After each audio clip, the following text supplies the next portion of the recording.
ओ भर भर भार कहारन आने, कहा मछलियां लेकर के भी चलो। अब आपसे मैं पूछ रहा हूं मछलियों की, क्या मछलियों को पाला नहीं जाता है? सरोवर में रहती हैं तो दाना चुनाया जाता है। क्यों? हमारे यहाँ मछलियों को पालने की परंपरा नहीं है। सरोवर में, नदी में, तालाब में हो तो उन्हें दाना दिया जाता है। बोलो। लेकिन निषाद राज जी ने कहा मछलियों को लेकर के चलो। अब इसमें मछलियों को ले जाने का भाव क्या है, इस पर थोड़ी सी चर्चा करनी है। और बड़ी महत्वपूर्ण बात है ये अयोध्या कांड की। मछलियां जहां रहती हैं सरोवर में, याद रखना वो जल तो जल ही है, कोई बात नहीं। लेकिन जिसके घर में मछली आ जाती है, जल के अंदर मछली रहती है तब तो ठीक है, लेकिन जिसके घर में मछली आ जाती है उसके घर में तामसी प्रवृत्ति का प्रवेश हो जाता है।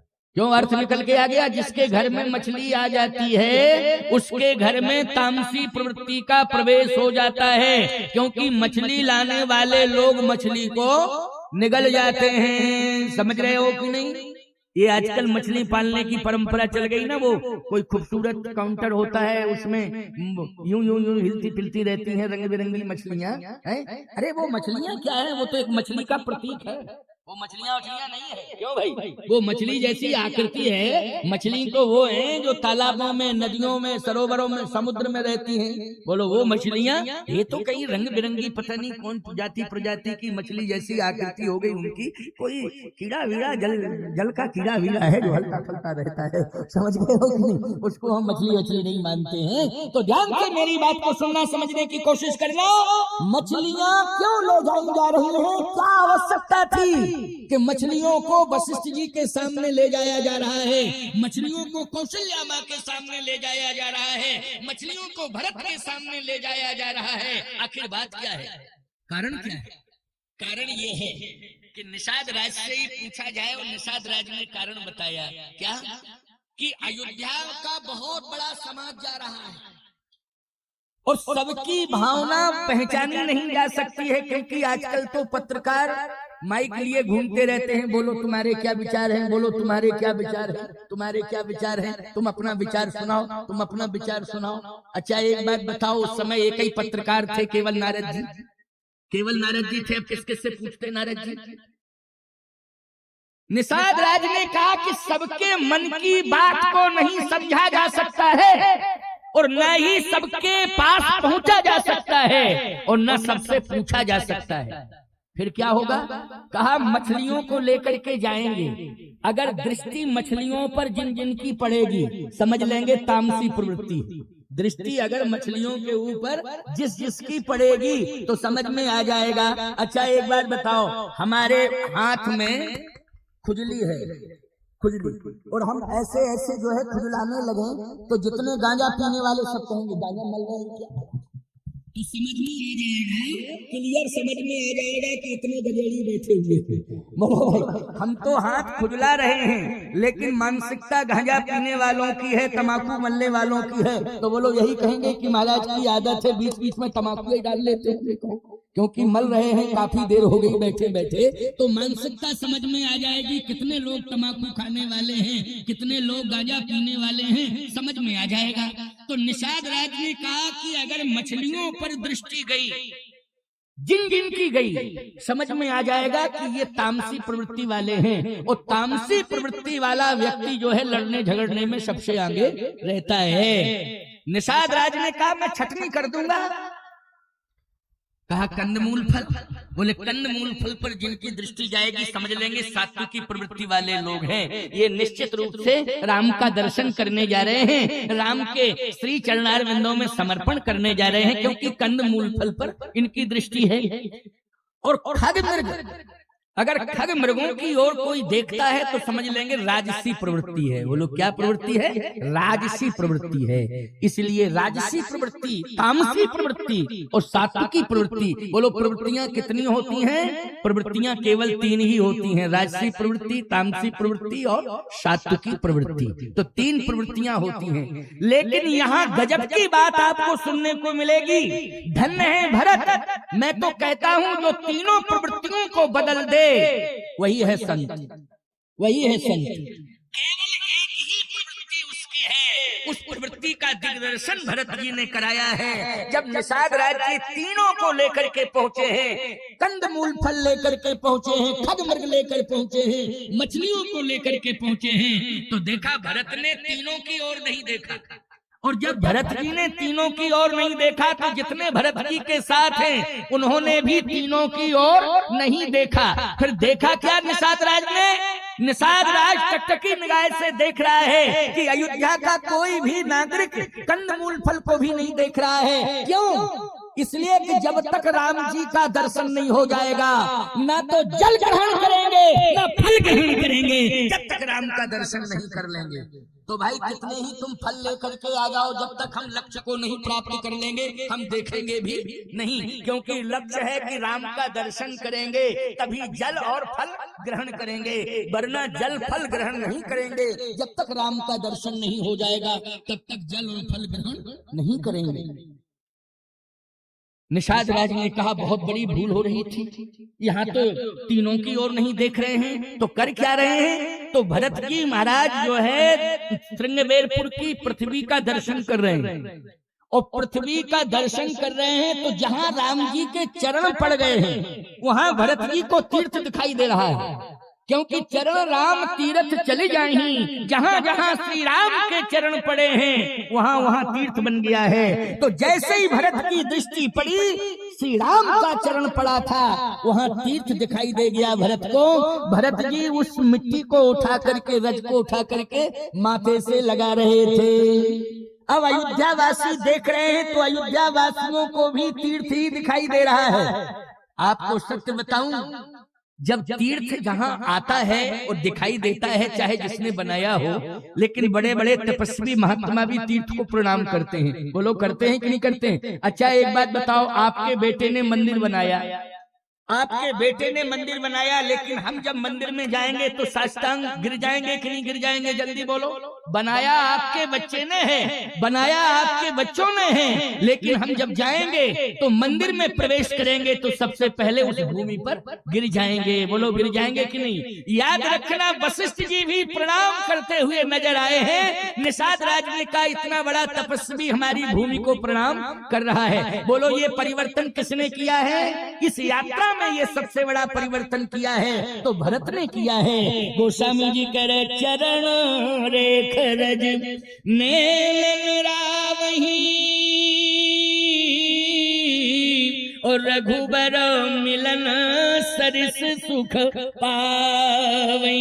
भरत जी ने कहा इस अभागे भरत को राम नहीं मिले हैं, राम के चरण नहीं मिले हैं, लेकिन राम के चरणों की रज मिल गई है। इसलिए विश्वास हो गया है कि अब भरत को राम भी मिलेंगे। जैसे ही निषाद राज ने ये शब्द सुने भरत के कान से, और जैसे ही शब्दों को सुना उसी समय निषाद राज लकड़ी की तरह गिर गया। बोलो संघर्ष टल गया और संघर्ष समर्पण में बदल गया। बोलो अभूतपूर्व परिवर्तन आया कि नहीं आया? हथियार से जो परिवर्तन नहीं हो सकता है वो सुंदर व्यवहार से परिवर्तन हो जाता है। इसलिए आजकल लोगों ने नियम बना रखा है कि हथियार का प्रयोग करो तो परिवर्तन होगा।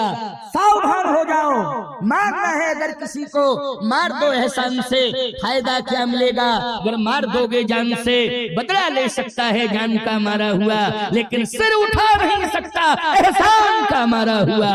इसलिए व्यवहार से परिवर्तन करो। परशुराम जी कुठार से परिवर्तन करना चाहते थे, लेकिन राम जी ने व्यवहार से परिवर्तन किया। सोचो जरा, कुठार से उतना बड़ा परिवर्तन नहीं हुआ, परशुराम जी के कुठार से उतना बड़ा परिवर्तन नहीं हुआ जितना राम जी के वाणी व्यवहार से परिवर्तन हुआ।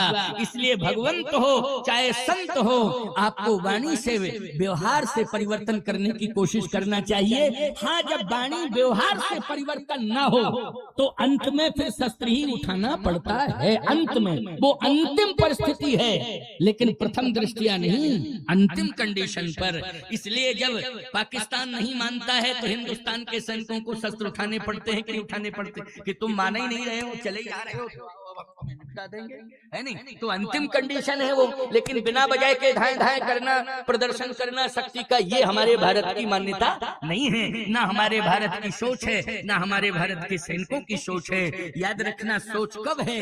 जब तुम आक्रमण करोगे तब हम तुम्हें जवाब देंगे, और नहीं तो अपनी सीमा के अंदर तुम रहो, हम अपनी सीमा के अंदर हैं, तुम अपना काम करो, हम अपना काम कर रहे हैं। निषाद राज जी ने कहा कि बहुत बड़ी भूल हो रही थी, हम आपस में ही लड़ रहे थे और राम के हम भक्त हैं, लेकिन राम की अयोध्या के नागरिकों के विरोधी बन रहे थे। तो रोने लगा और रोते रोते उसने अपना साष्टांग प्रणिपात कर दिया, लकड़ी की तरह गिर गया। जब लकड़ी की तरह गिरा प्यारे, आहा, आंखों से आंसू की धार। वशिष्ठ जी ने कहा, भरत देखो देखो ये कौन पड़ा है? भरत जी ने देखा, कहा गुरुदेव मैं नहीं जानता हूं, परिचय? कहा ये राम सखा निषाद है। राम सखा? तो राम सखा सुना स्यंदन त्यागा, और चले उतर उमगत अनुरागा। राम सखा सुन स्यंदन त्यागा, चले उतर उमगत अनुरागा। राम सखा जैसे शब्द कान में पड़ा तो भरत जी दौड़ पड़े। किसकी ओर दौड़े? निषाद की ओर दौड़े। अच्छा, जैसे ही निषाद राज्य की ओर दौड़े तो जितने सैनिक थे सरेंडर कर चुके थे कि नहीं कर चुके थे? अच्छा, राजा पड़ा हो और कोई उसकी ओर दौड़े तो सेना सावधान हो जाती है कि नहीं हो जाती है? कहीं मेरे राजा पर आक्रमण ना हो जाए, कहीं राजा के ऊपर किसी भी प्रकार की कोई कंडीशन विषम परिस्थिति पैदा न कर दे। लेकिन जैसे ही निषाद राज्य की ओर भरत जी दौड़े तो जितने सैनिक थे सब में संस्कार आ गया, सब जो है समर्पण कर चुके हैं, स्तब्ध भाव से खड़े हैं। और भरत जी जैसे पहुंचे तो भुजाओं को पकड़ा, निषाद राज जी की भुजाओं को पकड़ा और पकड़ के उठाया और उठा करके हृदय से लगा लिया। करत दंडवत देखितहि भरत लीन उरलाए, ओ मनहु लखन सन भेंट भई प्रीति न हृदय समात। मनहु लखन सन भेंट भई प्रीति न हृदय समात। मानो लक्ष्मण से भेंट हो रही हो। निषाद राज जी को क्या समझा है? लक्ष्मण। अच्छा, आपको एक बात बता दें, लक्ष्मण समझने का अर्थ है कि मैंने तुम्हें भाई बना लिया। क्या बना लिया? भाई। अच्छा बोलो, दुश्मन निषाद मान रहा था, लेकिन भरत क्या मान रहे थे? भाई मान रहे थे। और आज उसको साकार करके दिखा दिया है भरत ने। तुरंत उठाया, हृदय से लगाया। मनहु लखन सन भेंट भई प्रीति न हृदय समात। निषाद राज्य को भाई मान लिया है। अब आपको एक बात और बतावे, लक्ष्मण ही क्यों माना, शत्रुघ्न क्यों नहीं? बात यह है कि शत्रुघ्न जी साथ में है और लक्ष्मण जी राम के साथ है। तो बात तो यह है कि लक्ष्मण के समान भरत किसी को नहीं मान रहे। भरत जी लक्ष्मण के समान किसी को नहीं मान रहे हैं। वो कहते हैं कि लक्ष्मण के समान भरत जी कहते कोई है ही नहीं। राम जी कहते भरत के समान कोई संसार में नहीं है, लेकिन भरत जी कहते लक्ष्मण के समान संसार में कोई नहीं है। क्यों?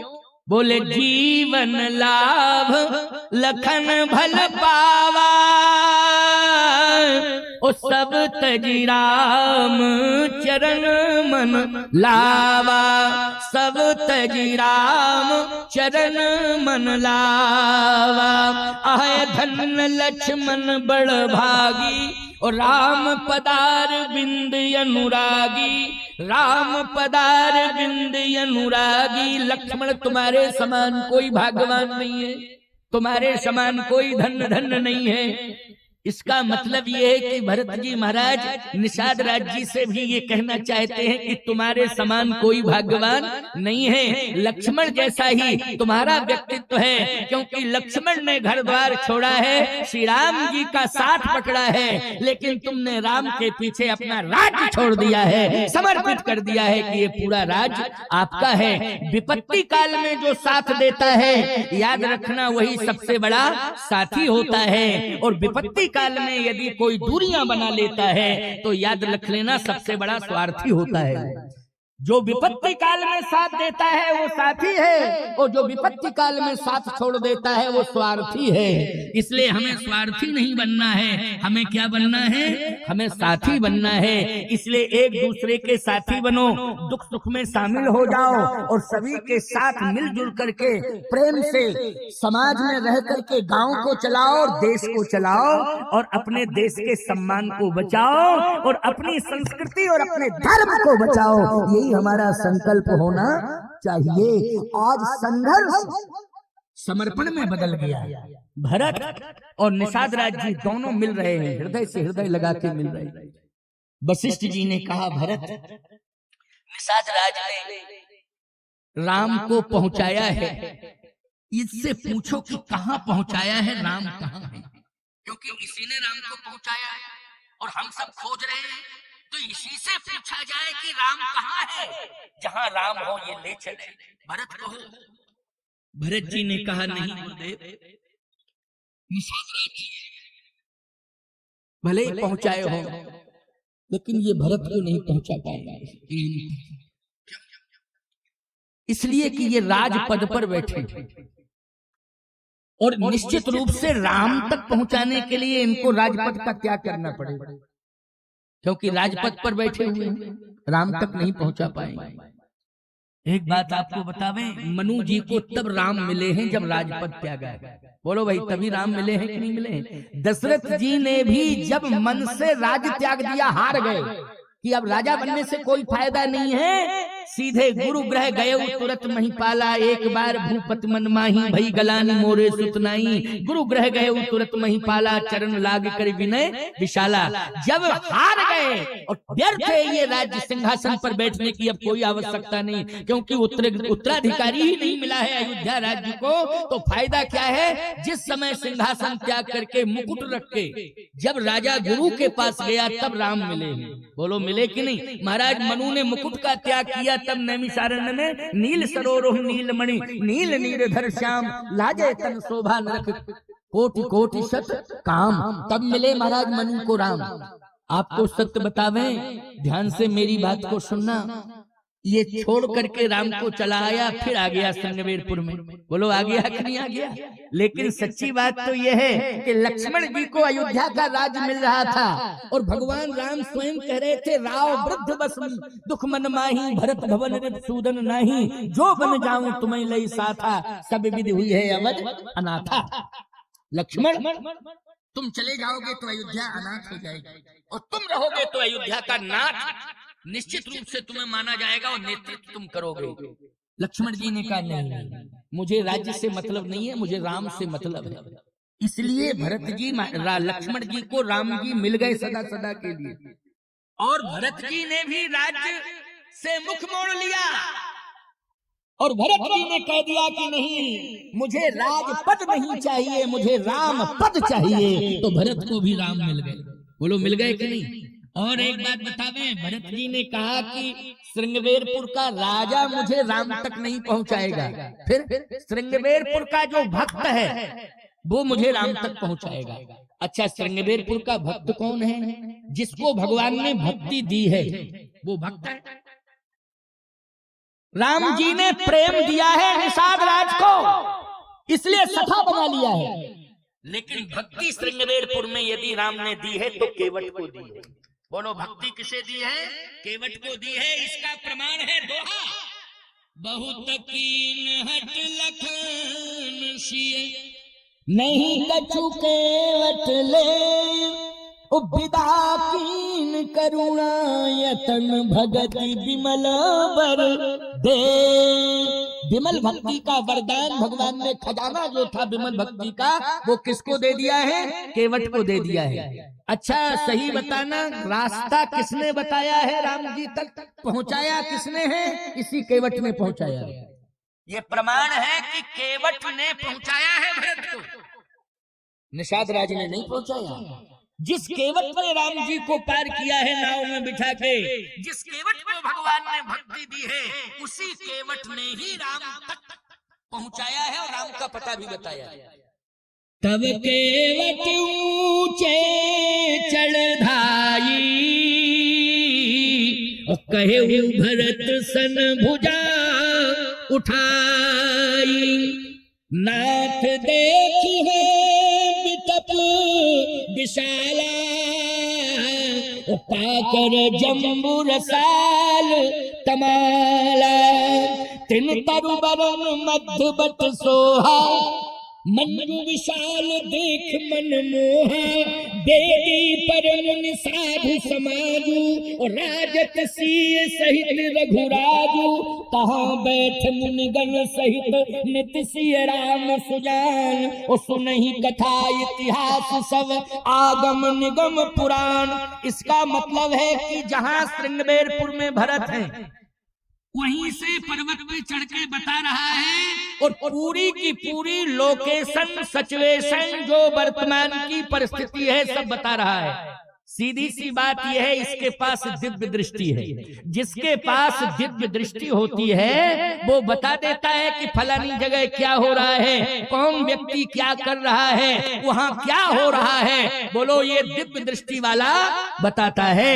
तो भक्ति जिसके पास होती है उसकी दिव्य दृष्टि हो जाती है प्यारे, वो दूरदर्शी हो जाता है। वो सिए राम में सब जग जानी, करहु प्रणाम जोर जुग पानी, जड़ चेतन जग जीव यत सकल राम में जान, बंदो सबके पद कमल सदा जोर जुग पान। तो जिसकी दिव्य दृष्टि हो जाती है वो सभी को समान समझने लगता है। यही भक्ति का लक्षण है, यही भक्ति का तात्पर्य है, यही भक्ति का उदाहरण है। अब एक भाव इसमें और बढ़िया आ गया है, सुनते जाओ। मंदिर में लाखों लोग जाते हैं दर्शन करने के लिए, तो दर्शन तो मिल जाता है, लेकिन किसी किसी को भक्ति का खजाना मिलता है। समझ गए हो कि नहीं? सबको नहीं मिलता है। जो अधिकारी होता है उसे ही भक्ति का खजाना मिलता है। तो भक्ति को पाने का अधिकार केवट ने लिया है, और भरत जी ने भी पहचान लिया है कि इसके पास भक्ति का खजाना है, क्योंकि संत के पास भी दिव्य दृष्टि होती है और भक्त के पास भी दिव्य दृष्टि होती है। दोनों के पास दृष्टि में दिव्यता होती है। तो मैं चर्चा कर रहा हूं कि आप अनुभव करिए कि दिव्य दृष्टि का प्रभाव है कि केवट ने पूरी लोकेशन और पूरी सिचुएशन बता दी। नाथ देखी है बिटप विशाला, ओ पाकर जम्बू रसाल तमाला, तिन तरुवरन मध्य बट सोहा, ओ मंजू विशाल देख मन मोहा, वेदी परमुनि साधु समाजू, राजत सीय सहित रघुराजू, तहाँ बैठ मुनिगण सहित नित सिय राम सुजान, और सुनहि कथा इतिहास सब आगम निगम पुराण। भरत जी ने कहा यह है दिव्य दृष्टि। एक एक बात क्लियर कर दी। देखो, भगवान के प्रति मन वचन कर्म से अगर समर्पण है तो भक्ति का खजाना खुला है, वो आपको मिलेगा। और अगर जरा सा भी स्वार्थ है तो आपके पास कुछ भी नहीं आएगा। और भगवान के हाथ की खजाने की चाबी को छिपा दिया जाएगा। अब भगवान के पार्षद छिपा देते हैं कि प्रभु इसे कुछ नहीं देना है, वो चाबी नहीं मिलेगी, ना वो भक्ति का खजाना खुलेगा। इसलिए कर्तव्य से अधिकार मिलता है। किससे मिलता है? कर्तव्य से अधिकार मिलता है, प्रदर्शन करने से अधिकार नहीं मिलता है। बोलने से भी अधिकार नहीं मिलता है कि तुम बोल रहे हो तुम्हें अधिकार मिल जाएगा, नहीं, कर्तव्य से अधिकार मिलता है। जैसे बोलने वाले लोग बोलते रहते हैं रोटी कपड़ा और मकान सबको चाहिए, सामान मांग रहा है हिंदुस्तान, करना धरना कुछ नहीं, बस खाली बोलना भर है। रोटी कपड़ा और मकान सबको चाहिए, ये सामान मांग रहा है हिंदुस्तान, रोटी कपड़ा और मकान। बोलना है, करना वरना कुछ नहीं है। कर्तव्य से अधिकार मिलता है, कर्तव्य से सब कुछ मिल जाता है, केवल नारेबाजी करने से ही नहीं मिलता है। एक बार इंदौर में हम कथा कह रहे थे, तो वहाँ कथा में बड़ी भीड़ थी, उधर से कुछ लोग नारेबाजी करते हुए चले आ रहे थे। तो मैंने कहा क्यों भाई, ये नारेबाजी कौन कर रहा है? क्या आयोजन का विरोध करने वाले लोग हैं? बोले नहीं महाराज, आयोजन का विरोध करने वाले लोग नहीं है, एक रैली निकाल रहे हैं और ये ज्ञापन देने जा रहे हैं। तो मैंने कहा यहाँ क्यों आ रहे हैं? यहाँ तो कथा हो रही है। बोले हो सकता है इनका इरादा है कि भीड़ कम है, ज्ञापन देने जा रहे हैं, भीड़ कम है, इसलिए साथ में कुछ यहाँ के लोग भी जुड़ जाएंगे तो बहुत बढ़िया सफलता मिलेगी। तो सीधे आकर के पीछे मांग रहा है हिंदुस्तान रोटी कपड़ा और मकान, सबको चाहिए ये सामान। तो हमने कहा बिना किए दिए ही तुम्हें सब मिल जाएगा, हम बताते हैं तुम्हें फ्री में सब कहाँ मिलेगा। बोले कहाँ मिलेगा स्वामी जी? हमने कहा तुम अपनी मांग बताओ। बोले मांग रहा है हिंदुस्तान रोटी कपड़ा और मकान, सबको चाहिए सामान। हमने कहा जेल चले जाओ श्रीमान, मिल जाएगा सब सामान, रोटी कपड़ा और मकान फ्री में सब कुछ मिल जाएगा। क्यों? जेल के अंदर रहोगे सब फ्री में, रोटी कपड़ा ड्रेस मिलती है ना वहाँ, और रोटी मिलती है बढ़िया, और नाश्ता भी मिलता है वहाँ, और फ्री में रहने के लिए मिलता है। तो कहने का तात्पर्य मेरा यह है कि कर्तव्य से अधिकार मिलता है, कभी भी कर्तव्य खोकर के अधिकार नहीं मांगना चाहिए, और बिना कर्तव्य किए कभी अधिकार की इच्छा नहीं रखनी चाहिए। इसलिए कर्तव्य परायणता सभी के जीवन में होनी चाहिए। कर्तव्य बोध की शिक्षा इस मंच से, सनातन धर्म के मंच से धर्म सभा में कर्तव्य बोध की शिक्षा दी जा रही है। तो केवट ने कर्तव्य किया। जरा 5 मिनट के लिए केवट का कर्तव्य सुन लो, और उस कर्तव्य की इतनी बड़ी सुगंध फैली हुई है, इतनी बड़ी सुगंध फैली कि अयोध्या में वो सुगंध पहुंच गई है, और भरत जी के नासिका में वो सुगंध आज भी है। जिसने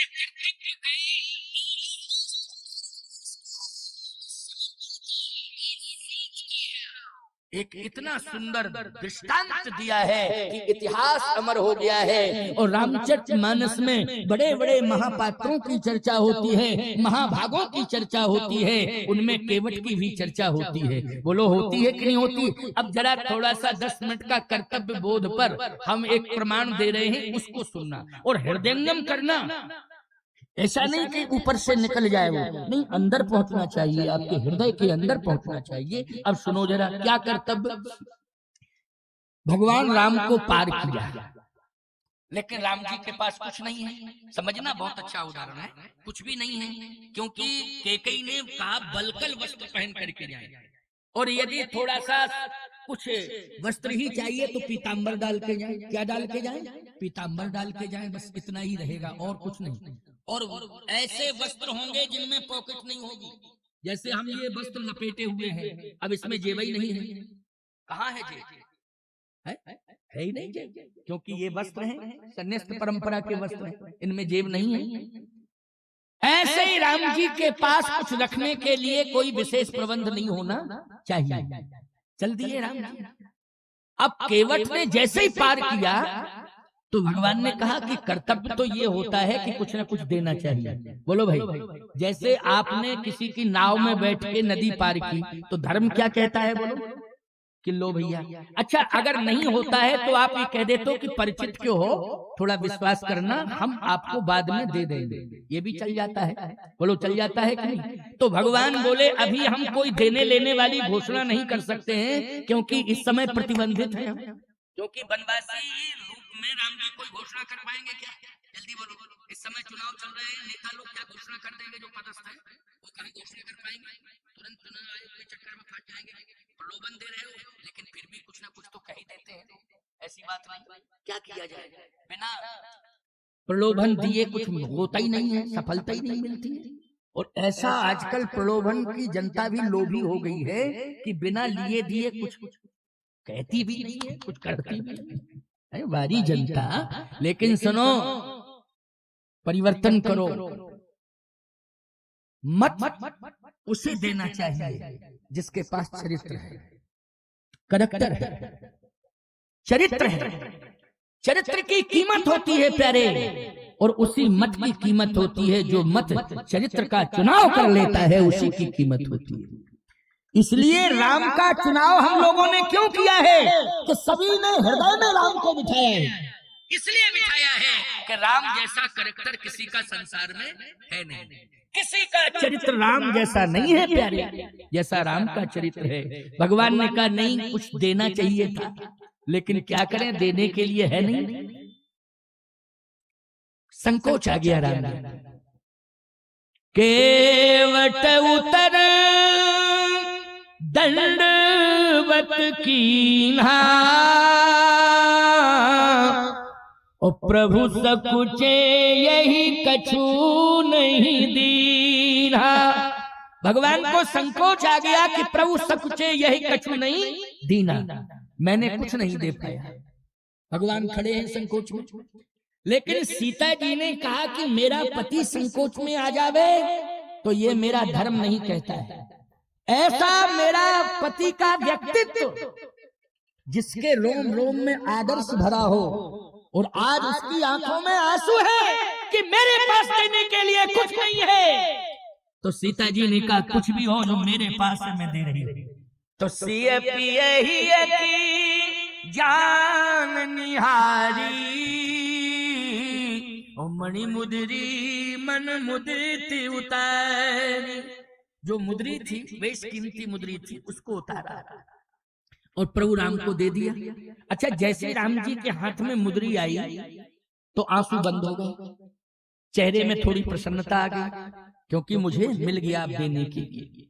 भगवान ने तुरंत कहा कहे कृपालु लेहु उतराई, तो केवट चरण गहे अकुलाई। भगवान ने कहा लो लो लो, ये बहुत बढ़िया मुद्री है, लो। केवट ने कहा नहीं लूंगा, चरण पकड़ लिया। भगवान ने कहा बहुत ही कीमती है, तुम ले तो लो।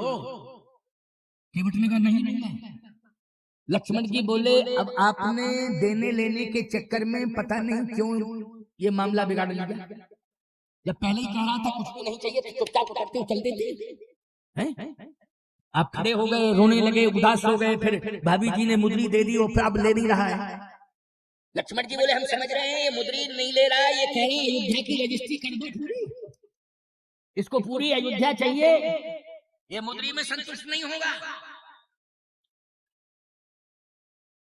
केवट बोला ये कौन है आपके साथ में? भगवान बोले भाई प्रभु बहुत अंतर है स्वभाव में, लगता है पिता एक ही है माताओं में अंतर है। क्यों भाई, या तो संतान बाप के स्वभाव पे जाती है या माँ के स्वभाव पे जाती है। तो ये तो पक्का ही पता था कि महाराज दशरथ के 3 विवाह हुए हैं। क्यों भाई, ये क्लियर था ना कि महाराज दशरथ के 3 विवाह हुए हैं। तो केवट उसी समय कहता है कि संस्कार या तो पिता के स्वभाव पर जाता है और या माँ के स्वभाव पर। तो मैं प्रार्थना कर रहा हूँ कि आप तो कौशल्या के बेटे हैं, लेकिन ये तो भगवान ने कहा ये हमारी माँ सुमित्रा है, उनके पुत्र हैं, तो उनका स्वभाव क्या तेज है? भगवान ने कहा नहीं, बड़ी सीधी सादी है। तो फिर इनके अंदर स्वभाव इतना तेज कि कह रहे रजिस्ट्री कर दो, ये कर दो, वो कर दो, मुझे कुछ भी नहीं चाहिए। भगवान राम ने कहा लक्ष्मण तुम्हारे बोलने से मामला बढ़ रहा है, तुम बीच में मत बोलो, चुप हो जाओ। लक्ष्मण जी बोले हम परशुराम जी से बोल गए, ये तो केवट ही है। परशुराम जी में जितनी ताकत थी फरता लिए थे, तपस्वी थे, ये तो नाव लिए है और ज्यादा से ज्यादा पतवार है इसके हाथ में, लेकिन हमारे हाथ में तो धनुष बाण है। भगवान ने कहा परशुराम जी से बोल गए हो, तुम्हें मालूम है उस समय कौन थे साथ में? गुरुदेव थे। और साथ में कौन थे? क्योंकि ससुराल थी।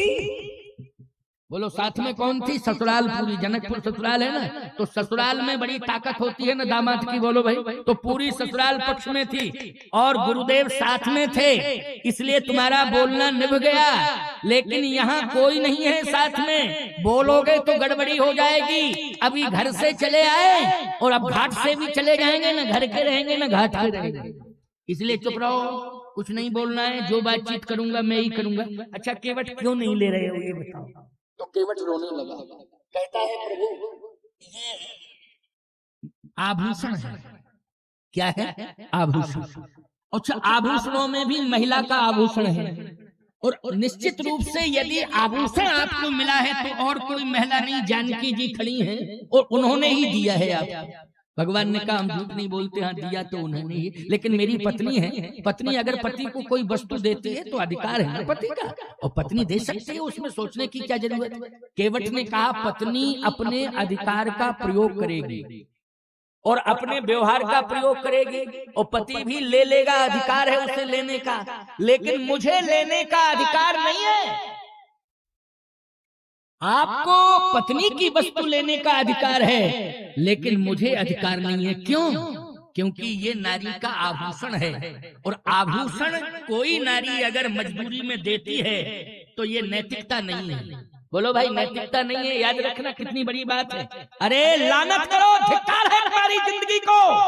उन लोगों को चुल्लू भर पानी में डूब करके मर जाना चाहिए जो जुआ के फड़ पर पत्नी के जेवरों को बेच देते हैं, आभूषणों को बेच देते हैं, धर देते हैं, जुए में हार जाते हैं। उनको चुल्लू भर पानी में मर जाना चाहिए डूब करके, जिंदा रहने का अधिकार नहीं। कितने लोग हैं समाज में, मैं कहता हूं आप भक्त बैठे हो, लेकिन ये सोशल मीडिया के माध्यम से लाखों लोगों तक मेरी बात जा रही है। बोलो कितने लोगों ने अपनी पत्नी के सोने चांदी के आभूषण बोलो नीलाम कर दिए, गिरवी रख दिए कि नहीं? जुआ के चक्कर में हार गए कि नहीं हार गए? रामायण से सीखो, कुछ चरित्र अपनाओ, कुछ आदर्श लाओ, और अपने इस मानव जीवन को सार्थक बनाओ। ये व्यर्थ में जा रहे हैं, ऋतिक से हो रहा है, किसी काम के नहीं। तुमसे अच्छे तो पशु पक्षी हैं जो कम से कम अपनी परंपरा का निर्वाह कर रहे हैं। बोलो पशु पक्षी कर रहे हैं नहीं परंपरा का निर्वाह? कर रहे हैं कि नहीं? अच्छा, किसी भी पशु को तुमने देखा है शराब पीते जुआ खेलते? जल्दी बोलो। अच्छा चलो, जुआ के फड़ पर नहीं जाएगा, पशु है, लेकिन पीने पाने में तो है ही नहीं। पानी पीता है कि नहीं पीता है? जल्दी बोलो। पानी पीता है। अच्छा, भूसा खाता है कि नहीं खाता है? खाता है। लेकिन किसी भी वस्तु को जो मादक है, जैसे पेय में शराब है, क्या कोई पशु पीता है उसको? पिला के बता दो, हम जो कुछ लेना चाहो हमसे, हम सब देने को तैयार हैं। पिला के बताओ। गधा के सामने, जो गधे जिसको कहते हैं, उसके सामने प्याला भर के ले जाना और कहना, अरे गधे तुम एक बार मेरी जिद रख लो, इसको पी लो, बात मान के। क्योंकि जगत गुरु जी कह रहे थे कि गधा भी नहीं पीता है, मेरी जिद का सवाल है, तुम पी लो एक बार। बोलो गधा पिएगा क्या? नहीं पिएगा। लेकिन इंसान गधे से बदतर हो रहा है कि नहीं हो रहा है? हो रहा है। इसलिए सोचो समझो, क्यों जिंदगी के साथ खिलवाड़ कर रहे हो?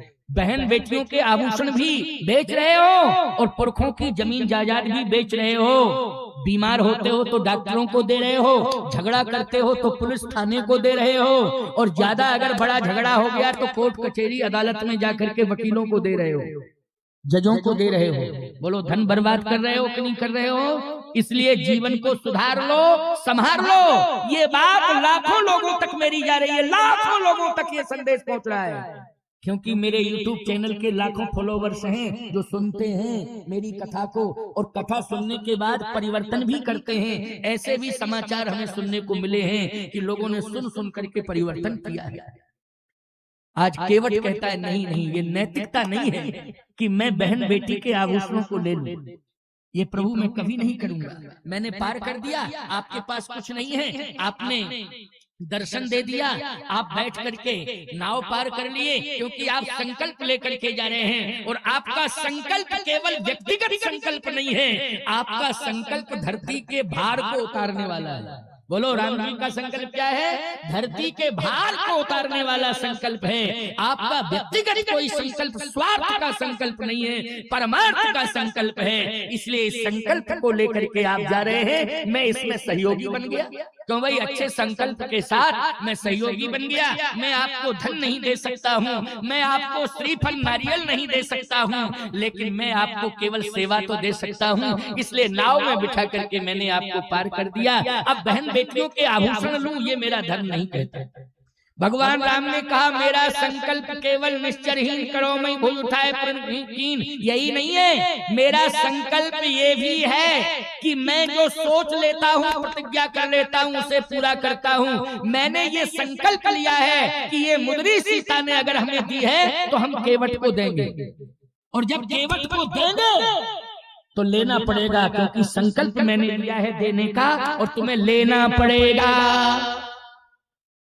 केवट बोला, तो मेरी प्रार्थना सुन लो। आपका संकल्प है, मैंने समझ लिया, लेकिन अब मेरा भी संकल्प है, उसको सुन लो। क्या संकल्प है? तुम अपना संकल्प सुनो। केवट ने कहा कि मेरा ये संकल्प है कि आपको मैंने आज ही राजा मान लिया है। ये संकल्प 14 साल बाद आप अयोध्या के राजा बनेंगे, लेकिन मैंने तो 14 साल पहले ही आपको राजा मान लिया है कि आप राजा हैं, राजा हैं, राजा हैं, और मैं आपको राजा ही कहूंगा। तो मेरा राजा मेरे पास आया है, अब मेरा राजा जा रहा है संकल्प की पूर्ति करने के लिए, लेकिन संकल्प की पूर्ति जब हो जाएगी तो मेरा राजा वापस अयोध्या जाएगा, तो अयोध्या के सिंहासन पर बैठेगा। तो हे प्रभु, ये जो मेरी मजदूरी के नाम पर मुद्री उतरी है ना, इसको आप अपने पास रखना, क्योंकि ये मैंने मजदूरी अपने राजा के लिए समर्पित की है और राजकोष के लिए समर्पित की है। समझ गए हो ना? किसके लिए? जब कोरोना आया था तो कोरोना काल में ईमानदारी के साथ बताओ, सभी ने रक्षा कोष में अपनी अपनी धनराशि जमा कराई थी कि नहीं कराई थी? जिनके पास जो था, जितना था, सबने पहुंचाया कि नहीं पहुंचाया? ईमानदारी के साथ बताओ। भले ही प्रधानमंत्री जी ने अनुरोध किया था, लेकिन सभी ने अपनी अपनी सामर्थ्य अनुसार राष्ट्र के रक्षा कोष में जमा किया कि नहीं किया? वो निधि को जमा किया था जिससे हमारा राष्ट्र चले, राष्ट्र का विकास हो, सर्वांगीण विकास हो, कोई समस्या न आने पावे। भले ही हम एक टाइम बिना भोजन के रह जाएंगे, लेकिन अपने राष्ट्र को कमजोर नहीं करेंगे। तो जिसके पास जो था उसने दिया। महात्मा गांधी ने आंदोलन चलाया था रक्षा कोष में, उस समय बहन बेटियों ने अपने सोने चांदी के आभूषण दिए थे, सोने चांदी के आभूषण दिए थे। आज आप लोग भी जब जब भी देश के ऊपर आपदा आती है तो सभी लोग सहयोग करते हो। केवट की भावना देखो, ये त्रेता के उस नागरिक की बात में सुना रहा हूँ जो सनातन की परंपरा में पैदा हुआ है, भले ही एक दिन भी स्कूल पढ़ने नहीं गया है, निरक्षर है, लेकिन उसके जीवन का कर्तव्य बोध आज सुन लीजिए। पढ़ा लिखा होना अलग बात है और कर्तव्य करना अलग बात है, इसलिए कर्तव्य करना चाहिए। हम पढ़ लिख जाते हैं, अच्छी बात है कि हमारी मेधा है, लेकिन हमें कर्तव्य से दूरियां नहीं बनानी चाहिए। आज पढ़े लिखे लोग काम नहीं करना चाहते, और जब उनसे काम करने के लिए कहा जाता है कि कुछ श्रम दान करो, कुछ श्रम सेवा करो, तो कहते हम पढ़े लिखे हैं, ये हमारा काम नहीं है, ये तो बिना पढ़े लिखे लोगों का काम है, वजन ढोबे, बोझा ढोबे।